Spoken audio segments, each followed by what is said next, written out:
ये needle less को, ये एज को, ये बॉर्डर हम एंकर के हैंड एम्ब्रॉयडरी थ्रेड से बनाएंगे। ये कॉटन का थ्रेड है। ये इसके 6 स्ट्रैंड्स आते हैं। ये लिया है मैंने और इसे एक साइड पे नॉट लगा दिए है। इससे पहले हमने हैंड एम्ब्रॉयडरी में पैलेस्ट्रीना स्टिच सीखी थी, तो वो यूज़ करके हम एज बनाना, लेस बनाना सीखेंगे। ये बहुत सिंपल है और ब्यूटीफुल दिखती है। तो चलो इसे बनाना स्टार्ट करेंगे। ये रेगुलर निडल है हैंड एम्ब्रॉयडरी की।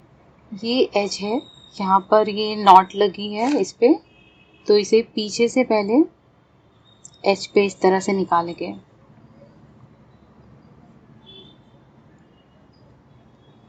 इस तरह से। अब फिर से थोड़े से डिस्टेंस पे पीछे से इस तरह से स्ट्रेट निडल निकालेंगे। ये एक स्टिच बन गई है।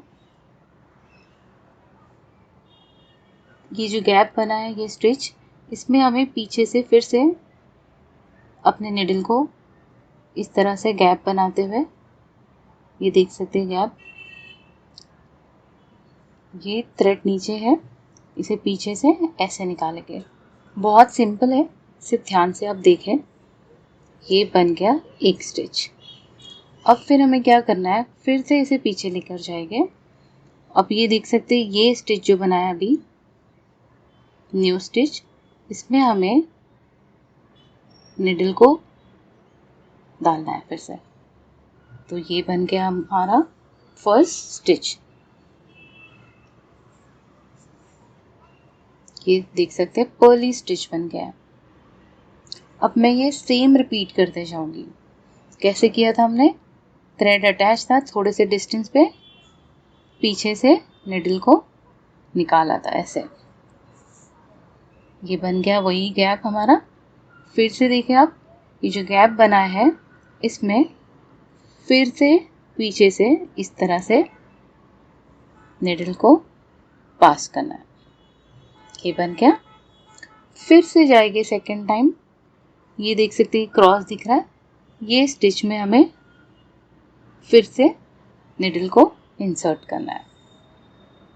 तो ये आप 2 बार देख चुके हैं कि किस तरह से मैंने पैलेस्ट्रीना स्टिच का बॉर्डर बनाया। तो ये देख रहे हैं कितना ब्यूटीफुल बनते जा रहा है। ये सिर्फ स्कार्फ में ही नहीं, आप कोई भी ड्रेस के कंप्लीट बॉर्डर्स जितने भी हैं उसमें बनाते जा सकते हैं। तो मैं सेम रिपीट कर रही हूँ, आपके इजी बॉर्डर ऐसे ही रिपीट करते हुए बनाएं।